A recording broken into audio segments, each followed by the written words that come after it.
அனைவருக்கும் வணக்கம். நீங்கள் கேட்கப் போவது துப்பறியும் சாம்பு பை தேவன். ஒரு வேலை போய் ஒரு வேலை வருகிறது. 40வது வயதில் எவனொருவன் முட்டாளாக இருக்கிறானோ அவன் ஆயுள் முழுவதும் முட்டாளாகவே இருப்பான் என்று யாரோ முட்டாள்தனமாக அல்ல சொல்லி வைத்தனர். சாம்புவுக்கு 40 வயது சரியாக ஆகியிருந்தது. அவனை எல்லோரும் பார்த்த மாத்திரத்தில் முட்டாள் என்று சொன்னார்கள்.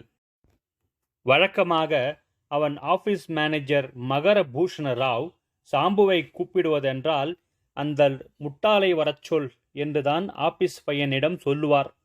ஆபீஸ் பையன் மறுபேச்சு பேசாமல் சாம்புவிடம் வந்து நிற்பான். விளாம்பழம் பார்த்திருக்கிறீர்கள் அல்லவா? கொஞ்சம் பெரிய விளாம்பழத்தை நினைத்து கொள்ளுங்கள். அதுதான் சாம்புவின் தலை. கன்றுக்குட்டிகள் அழகாக காதுகளை முன்புறம் வளைத்து கொண்டு பார்க்கும் அல்லவா? அந்த மாதிரி காதுகள் குடலை போல் ஜாடி காதுகள் போல் துர்த்தி கொண்டிருக்கும். கண்கள் ஒரு மாதிரியாக அரை தூக்கத்தை தேக்கிக் கொண்டிருக்கும். இந்த லட்சணங்களுடன் ஒரு பித்தானில்லாத சட்டை, ஒரு பழைய கோட்டு, கிழிசல் குடை இவைகளை சேர்த்து கொள்ளுங்கள். இதோ சாம்பு பிரத்யட்சமாகிவிட்டான். ஸ்ரீ திரிபுராந்தகா பேங்கில் கணக்கு வைத்து கொண்டிருந்தவர்கள் சாம்புவை கவனிக்காமல் இருக்க முடியாது. பேங்கின் கவுண்டரில் அவர்கள் காத்திருக்கும் போது உள்ளே ஒரு மூலையில் மேஜையில் பரபரப்பாக எழுதுவதும் சற்று நின்று யோசிப்பதும் மறுபடியும் எழுதுவதுமாக சாம்பு 17 வருஷ காலம் வேலை பார்த்து விட்டான். இந்த 17 வருஷத்தில் அவன் பேங்கில் எத்தனையோ மாறுதல்கள் ஏற்பட்டுவிட்டன. பேங்க் முதலாளி லட்சாதிகாரியாகிவிட்டார். எத்தனையோ குமாஸ்தாக்கள் வந்து எத்தனையோ குமாஸ்தாக்கள் போய்விட்டார்கள். சம்பளங்கள் உயர்ந்திருக்கின்றன, சம்பளங்கள் குறைந்திருக்கின்றன. பேங்க் கட்டிடம் மாறுதல்கள் அடைந்திருக்கிறது. ஏன், சாம்புவின் உருவத்தில்தான் எத்தனை மாறுதல்கள்! உச்சந்தலையில் ஒரு சிறு வழுக்கை தோன்றி இப்போது பின்தலையில் அர்த்தசந்திர வடிவத்துக்கு வந்துவிட்டது. இத்தனை மாறுதல்களுக்கிடையில் ஒன்றே ஒன்று மட்டும் மாறாமலேயே இருந்தது. அது சாம்புவின் வரும்படிதான். 17 வருஷமாக 43 ரூபாய் சம்பளம்தான் வாங்கி வருகிறான் சாம்பு. சாம்பு எழுதுவதை நிறுத்திவிட்டு யோசித்தான். இது என்ன எழுத்து, இது என்ன பிழைப்பு என்று வாய்விட்டு கூறினான். அவன் முகத்தில் மேகப்படலம் போல் ஏக்கம் வந்து சூழ்ந்து கொண்டது. தலையில் கையை வைத்துக்கொண்டு மறுபடி எழுதுவதற்கு குனிந்தான். மேனேஜர் அறையிலிருந்து மணியடித்த சப்தமும், டேய், அந்த முட்டாளை இங்கே வரச்சொல் என்ற குரலும் கணீர் என்று கேட்டன. சாம்புவின் காதிலும் அவை நன்றாக கேட்டன. டைப்பிஸ்ட் சுப்புனி சிரிப்பை அடக்கிக் கொண்டு, மிஸ்டர் சாம்பு, மேனேஜர் உங்களை கூப்பிடுகிறார் போல இருக்கிறதே என்றான். சாம்புவுக்கு உதடுகள் துடித்தன. கோபத்தை அடக்கிக் கொள்ள முயன்று பார்த்தான். கோபித்து கொண்டால் வேலையே போய்விடும். அப்புறம் வேறு வேலைக்கு உடனே எங்கே போவது? வீட்டில் உட்கார்ந்து சாப்பிடலாம் என்றாலோ கையில் அதிக ரொக்கம் நெற்றியில் வந்து வைத்து கொள்ளவில்லை. வியர்வையை துடைத்து கொள்ள கோட்டுப்பையிலிருந்து கைக்குட்டையை எடுத்து முகத்துக்கு கொண்டு போனான். அந்த நிமிஷம் ஜவ்வாதின் நறுமணம் குப்பென்று அடித்தது. அந்த மனத்துடன் சாம்புவின் அதிர்ஷ்டம் பிறந்துவிட்டது. அது அப்போது அவனுக்கு எப்படி தெரியும்? ஒரு நிமிஷத்தில் அவனுடைய அகங்காரமெல்லாம் ஆச்சரியமாக மாறிவிட்டது. வாசனை, வாசனை, ஜவ்வாது வாசனை. ஏது ஜவ்வாது? அது எப்படி அந்த கைக்குட்டைக்குள் வந்தது? 17 வருஷமாக அவன் ஜவ்வாது பூசியதில்லை. ஏன், ஜவ்வாது பூசியவர்களுடன் கூட பேசியதில்லை. வீட்டிலிருந்து நேரே பஸ்ஸில் ஏறி ஆபீஸுக்கு வந்திருக்கிறான். அன்று எடுத்த கர்ச்சீஃப், அதுவும் சென்னை பஸ்களில் ஜவ்வாதா தடவி வைத்து இருக்கிறது? இல்லை. ஆபீஸ் மேஜையில் ஜவ்வாதா? ஜவ்வாது பூனை என்பார்களே, அதுதான் ஆபீஸில் நடமாடுகிறதா? இதெல்லாம் ஒன்றும் சாத்தியமானதாக இல்லையே. பின் ஏது ஜவ்வாது வாசனை? எப்படி வந்தது அது? மேனேஜர் அறைக்கு போய்விட்டு வந்த பிறகும் அவன் மனம் ஜவ்வாதை பற்றியே நினைத்தது. அவன் எங்கெங்கெல்லாம் போய் வந்தோம் என்று எண்ணி பார்த்தான். சாம்பு யோசித்தபோது அவனுக்கு திடீரென்று ஞாபகம் வந்தது.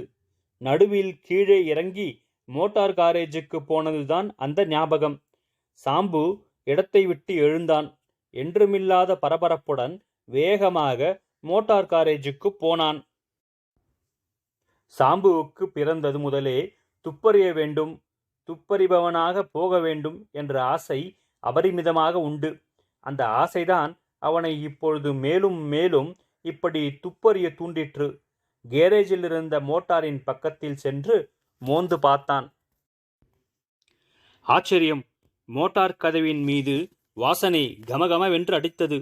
கையில் கைக்குட்டையை வைத்துக்கொண்டு கதவை பிடித்து இருந்ததால்தான் கைக்குட்டையில் ஜவ்வாது பட்டிருக்க வேண்டும். சாதாரணமாக யாருடைய ஆச்சரியமும் இதனுடன் தணிந்திருக்க வேண்டும். ஆனால் சாம்புவின் ஆச்சரியம் இதிலிருந்துதான் ஆரம்பமாயிற்று. மோட்டார் கைப்பிடியில் ஏது ஜவ்வாது? ஜவ்வாது பூசிக்கொள்பவர் யாரும் ஆபீஸில் கிடையாது. 17 வருஷ அனுபவத்தின் மீது ஆணையிட்டு சாம்பு இதை சொல்ல முடியும். பின் இந்த வண்டியில் ஜவ்வாது வருவானேன்? சாம்பு மோட்டாருக்குள் எட்டி பார்த்தான். அன்று திங்கள்கிழமை. முந்தின சனிக்கிழமையும் அவன் கேரேஜுக்கு வந்து இந்த மோட்டாரை பார்த்திருக்கிறான். அப்போது வாசனையை காணோம். இதில் ஏதோ மர்மம் இருக்க வேண்டும். மோட்டாரில் இருந்த மைலேஜ் டயலை அகஸ்மாத்தாக சாம்பு கவனித்தான். 17,812 மைல் காட்டிற்று. அது சாம்புவுக்கு தூக்கி வாரி போட்டது. ஏனென்றால் முந்தா நாள் அது 17,740 மைல் காட்டியது. நன்றாக நினைவு வந்தது. சனிக்கிழமையிலிருந்து திங்கட்கிழமைக்குள் மோட்டார் 70 மைல் பிரயாணம் செய்திருந்தது. எதற்காக அது அப்படி செய்தது? யார் அதை எடுத்துச் சென்றது? மோட்டாரை எடுப்பதென்றால் ஆபீஸுக்காகத்தான் எடுப்பது. அதுவும் ஆபீஸ் தினங்களில்தான். ஞாயிற்றுக்கிழமையில் சொந்த உபயோகத்துக்காக இதை யார் கொண்டு போயிருக்க கூடும்? யாராயிருந்தால் அவனுக்கென்ன? ஒன்றுமில்லை. சாம்பு வெறும் குமாஸ்தாவாயிருந்தாலும் இது ஒரு மர்மமாயிருக்கிறதல்லவா? சாம்பு திரும்ப தன் மேஜைக்கு வந்து சேர்ந்தான். போக வர 72 மைல். போக 36 மைல், வர 36 மைல். எந்த ஊராயிருக்கலாம்? சென்னையிலிருந்து செங்கல்பட்டு 30 மைல்தான். அட, இது தெரியாமல் போச்சே. செங்கல்பட்டேதான். 4 நாளைக்கு பிறகு சாம்பு இதை பற்றி விசாரித்து பார்க்கலாமா என்று யோசனை செய்து கொண்டிருந்த போது அவனை தேடிக்கொண்டு தந்திச் சேவகன் வந்தான். அவனுக்கு கிடைத்த இந்த துப்பு விஷயங்களை முழுக்க மறக்கச் செய்துவிட்டது அது. அவன் மாமா மரணத் தருவாயில் இருந்ததாக வந்த தந்திதான் அது. சனிக்கிழமை மாலையில் செங்கல்பட்டுக்கு தன் மாமாவை பார்க்க சாம்பு ஓடினான். மாமாவின் உடம்பு கவலைக்கிடமானதாகத்தான் இருந்தது. ஞாயிற்றுக்கிழமையன்று கையெழுத்து மறையும் போதே சாம்பு செங்கற்பட்டு கடைத்தெருவில் மெல்ல நடந்து கொண்டிருந்த போது பழையபடி மோட்டார் நினைவு வந்தது. சில சமயம் ஒருவர் நினைப்பதும் அதே காரியம் நடைபெறுவதும் சகஜமாக நடப்பது உண்மையல்லவா? பூம் பூம் என்று மோட்டார் சத்தம் கேட்டு சாம்பு திடுக்கிட்டு ஒதுங்கினான். அது அவன் ஆபீஸ் மோட்டாரின் ஊதுகுழல் போலவே இருந்தது. வியப்புடன் உற்று நோக்கினான். மோட்டார் அவனை தாண்டி சென்றது. அது அவன் ஆபீஸ் வண்டிதான். கதவு பக்கத்தில் ஒரு யவ்வன ஸ்திரீ உட்கார்ந்து சிரித்துக்கொண்டே பேசிக்கொண்டு போனாள். மோட்டார் ஓட்டியவன் அவளுக்கு அப்பால் இருந்தபடியால் சாம்புவுக்கு மங்கிய வெளிச்சத்தில் அடையாளம் கண்டுபிடிக்க முடியவில்லை. மோட்டார் போய்விட்டது. சாம்புவின் நெஞ்சம் திக் திக் என்று அடித்து கொண்டது. அதன் அடியில் ஒருவித பெருமையும் இருந்தது. மோட்டார் வண்டி மர்மமாக உபயோகப்படுவதில் ஆச்சரியம்.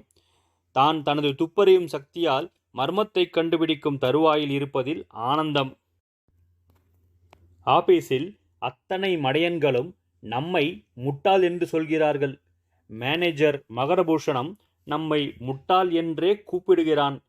இன்னொரு தரம் மட்டும் அப்படி கூப்பிடட்டும், பல்லை உடைக்கிறேன். இந்த பேங்கிலேயே நமக்கு இன்ஸ்பெக்டர் வேலை கொடுத்தால் இருப்பது, இல்லாவிட்டால் ராஜினாமா செய்வது என்று சாம்பு தீவிரமாக எண்ணிக்கொண்டான். மறுநாள் திங்கள்கிழமை சாம்பு ஆபீஸுக்கு வந்ததும் மற்றொரு ஆச்சரியம் காத்திருந்தது. இந்த மோட்டார் மர்மம் முழுவதுமே தானாக சாம்புவிடம் சிக்கிக்கொள்வதென்று தீர்மானித்து விட்டது போலும். அவன் கண்ணில் முதலாகப்பட்டது பெரிய பச்சை லெட்ஜர். அதில் ஆபீஸுக்காக செலவழிக்கப்படும் இனங்கள் குறிப்பிடப்பட்டிருக்கும். சாம்புதான் அதை எழுதுபவன். சென்ற சனிக்கிழமை போகும்போது ஞாபகமாக ஷெல்ஃபின் மேல் தட்டில் வைத்துவிட்டு போயிருந்தான். இன்று அது கீழ்த்தட்டுக்கு வந்திருந்தது. சனிக்கிழமை 5:30 மணிக்கப்புறம் திங்கள்கிழமை 10 மணிக்கு முன்பு யாரோ அதை எடுத்திருக்க வேண்டும். சந்தேகமில்லை. அடுத்த எண்ணம் சாம்புவுக்கு வந்தது. இதற்கும் மோட்டார் மர்மத்துக்கும் ஏதாவது சம்பந்தம் உண்டா? உண்டு என்று அவன் அந்தராத்மா சொல்லியது. இம்மாதிரி எண்ணத்தில் லைத்திருக்கும் போதுதான் மேனேஜர் மகரபூஷணம் மணியடித்து, அந்த முட்டாளை கூப்பிடு என்றார். சாம்புவின் ஆவேசம் எல்லை மீறி போய்விட்டது. ரத்தம் கோபத்தில் மண்டைக்கேறி அவன் திருஷ்டியை மறைத்தது. அந்த லெட்ஜரை தூக்கி கொண்டு மேனேஜர் அறைக்குள் படபடப்புடன் சென்றான். நீங்கள் கூப்பிடுவது நன்றாயில்லை என்றான் சாம்பு தைரியமாக. மகரபூஷணம் வியப்புடன் பார்த்தார். சாம்புவுக்கு கோபம் வந்திருக்கிறதென்றால் வேடிக்கையாக இருக்கிறதல்லவா? அந்த ஹாஸ்யத்தை முழுதும் அனுபவிக்க அவர் தீர்மானித்து விட்டார். அட, உமக்கு பிடித்திருக்கிற பேர் என்று அல்லவா நினைத்தேன் என்றார் அவர். பிடித்திருப்பதும் பிடிக்காமல் இருப்பதும் தெரியச் சொல்கிறேன். நீங்கள் மாத்திரமில்லை, இந்த ஆபீஸில் எத்தனையோ மடையன்கள் என்னை முட்டாள் என்று நினைத்து கொண்டு இருக்கிறார்கள். போன சனிக்கிழமைக்கு முந்தின சனிக்கிழமை எவனாவது கேரேஜில் நான் கண்டதை கண்டிருப்பானா? மேனேஜர் சிரிப்பை அடக்கிக் கொண்டு, என்னத்தை கண்டீர்? காண்டாமிருகம் முட்டையிட்டிருந்ததா என்றார். அதைவிட ஆச்சரியமான விஷயம், ஆபீஸ் மோட்டார் சனிக்கிழமை செங்கல்பட்டுக்கு போகிறதே. யாருக்காவது தெரியுமா? அது உமக்கெப்படி தெரியும்? நான் முட்டாள் என்கிறீர்கள். ஒரு ஜவ்வாது பொட்டிலிருந்து இவ்வளவு தூரம் கண்டுபிடித்திருக்கிறேன். என் கைக்குட்டையில் இருந்த ஜவ்வாது மோட்டார் கதவிலிருந்து வந்ததென்று கண்டுபிடித்தேன். மோட்டார் செங்கல்பட்டு போகிறதை அந்த மோட்டாரின் மைலேஜ் டயலிலிருந்து கண்டுபிடித்தேன். செங்கல்பட்டுக்கே போய் ஒரு பெண் அதில் போவதை கண்டுபிடித்தேன். மேனேஜர் இதுவரையில் அரைக்கண் மூடிக்கொண்டு கேட்டவர் நிமிர்ந்து உட்கார்ந்தார். சாம்பு சொல்லிக்கொண்டே போனான். 17 வருஷமாக என்னை முட்டாள் என்று சொல்லிக் கொண்டு வந்திருக்கிறீர்கள். இப்போது தெரிகிறதா யார் முட்டாள் என்று? மிஸ்டர் சாம்பு மெல்ல பேசும். உட்கார்ந்து கொண்டு மெதுவாக விஷயத்தை சொல்லும். நான் விஷயத்தில் தவறாக நினைத்திருக்கிறேன் என்று தோன்றுகிறது. இன்னும் என்ன கண்டுபிடித்தீர்? மோட்டாரை ஓட்டியது யார் பார்த்தீரா? அதை அடுத்த வாரம் சொல்லுகிறேன். அதற்குள் இன்னும் என்ன நடக்கப் போகிறதோ? அதெப்படி சொல்கிறீர்? எப்படியா? நேற்று இந்த லெட்ஜரை எடுத்து யாரோ விஷமம் செய்திருக்கிறார்கள். பிரித்து பார்த்தால் ஒரு கால் பல வருஷ மர்மங்கள் வெளியாகலாம். மேனேஜர் என்றார். புருவத்தை நெரித்து, மிஸ்டர் சாம்பு, உம்முடன் நான் இத்தனை நாளாக நெருங்கி பேசியதில்லை. இப்போதுதான் உம்முடைய கெட்டிக்காரத்தனம் தெரிகிறது. நீர் எப்போதோ இன்ஸ்பெக்டராகி 100-150 சம்பாதித்துக் கொண்டிருக்க வேண்டியவர். எனக்கு ரொம்ப வருத்தமாயிருக்கிறது. சாம்பு மேனேஜரை பார்த்தான். மேனேஜர் சாம்புவை பார்த்தார். சரி, விஷயமாக நான் முதலாளியிடம் பேசுகிறேன். ஒரு வாரத்தில் வேலை மாறாவிட்டால் நான் இங்கிருப்பதில்லை என்றார். பிறகு அந்த லெட்ஜரை வாங்கி, இதை இப்படி கொடும். இந்த மோட்டார் விஷயத்தை நானே கவனிக்கிறேன். இது வேறு யாருக்கும் தெரிய வேண்டாம். யாரிடமாவது சொன்னீரா என்றார். காக்காய்க்கு தெரியாது. பார்த்தீரா, நீர் புத்திசாலி என்பதற்கு இது இன்னொரு அடையாளம். நான் ஏன் தெரிய வேண்டாம் என்று சொன்னேன்? சொல்லும் பார்க்கலாம். வெளியில் தெரிந்தால் குற்றவாளி தப்பித்து கொள்ள பார்ப்பான் என்றான் சாம்பு. கொயிட் ரைட். நீர் போம். இன்னும் ஒரு வாரத்துக்குள் உமக்கு ஆர்டர் வரும். எதிர்பார்த்து கொண்டிரும். நான் சொன்னதெல்லாம் இரகசியமாயிருக்கட்டும். சாம்பு தன் இடத்தில் வந்து உட்கார்ந்தான். சாம்புவின் முகத்தில் ஆனந்தம் தாண்டவமாடியது. ஒரு வாரத்தில் இன்ஸ்பெக்டர் வேலை என்றால் ஏன் சந்தோஷம் வராது? இந்த சம்பவத்துக்கு மறுநாள் மேனேஜர் ஆபீஸுக்கு வரவில்லை. அதற்கு அடுத்த நாளும் வரவில்லை. அவருக்கு தேக அசௌக்கியம் என்று சாம்பு கேள்விப்பட்டான். ஆனால் ஆபீஸ் குமாஸ்தாக்கள் கூடி பேசுவது அவன் சந்தேகத்தை கிளப்பிவிட்டது. விசாரித்தபோது அவனுக்கு துணுக்குற்று மயிர் கூச்செறிந்தது. மேனேஜர் ஆபீஸ் பணத்தை ஒரு நகரத்துக்கு கொள்ளையடித்து கொண்டு ஓடிவிட்டார் என்பதுதான் அந்த செய்தி. சில வருஷங்களாகவே இவர் ஆபீஸை கொள்ளையடித்து வருகிறார் என்றும் தெரிந்தது. சாம்புவுக்கு தலை சுழன்றது. ஆஹா, இப்போதல்லவா தெரிகிறது என்று எண்ணினான்.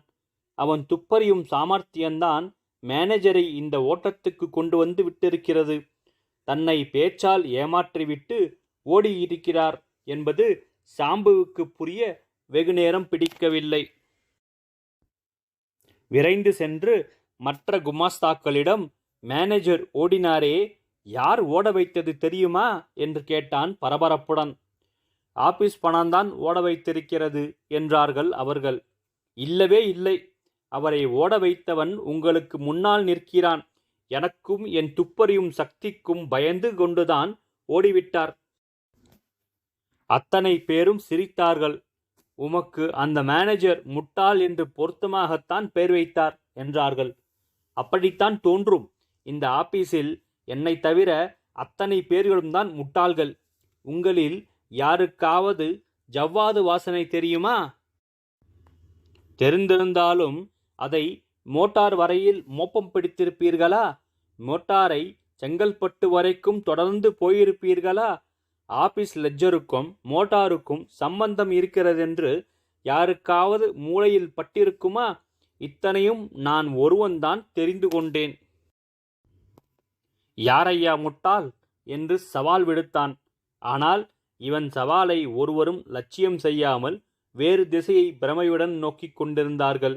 அங்கே திரிபுராந்தகா பேங்கின் டைரக்டர் பரமேஸ்வர முதலியார் ஒரு வார்த்தை விடாமல் கேட்டுக்கொண்டு நின்று கொண்டிருந்தார். சாம்பு முடித்ததும் தமது அறைக்கு அவனை அழைத்து போய், ஏனையா, உமக்கு விஷயம் முன்னாலேயே தெரியுமா என்று கேட்டார். ஓ, எல்லாம் தெரியுமே. எப்படி தெரியும்? துப்பறிந்தேன். எனக்கு துப்பறியும் சக்தி உண்டு. அடச்சே, உம்ம துப்பும் உம்ம மூஞ்சியும். என்னிடம் ஏனையா ஒரு வார்த்தை சொல்லவில்லை? மேனேஜரிடம் சொன்னேன். இன்ஸ்பெக்டர் வேலை தருவதாக சொல்லியிருந்தார். அதனால்தான். நீர் நாசமாய் போனீர். உம்மால்தான் ஐயா அவன் ஓடினான். என் முன்னால் நிற்காதேயும், போம் தொலைந்து என்றார். சாம்பு தன் முதலாளியின் நன்றி கெட்டத்தனத்தை வெறுத்து கொண்டு வரும்போது முதலாளி அவனை முட்டாள் என்று சொன்னது அவன் காதில் விழுந்தது. சாம்பு அன்று மாலை வேலையிலிருந்து நீக்கப்பட்டான். ஆனால் அவனுக்கு வேறு வேலை காத்திருந்தது. அதை அவன் தானே மேற்கொண்டான். அது துப்பறியும் வேலைதான் என்று சொல்ல வேண்டியதில்லை. நன்றி. துப்பறிதல் தொடரும்.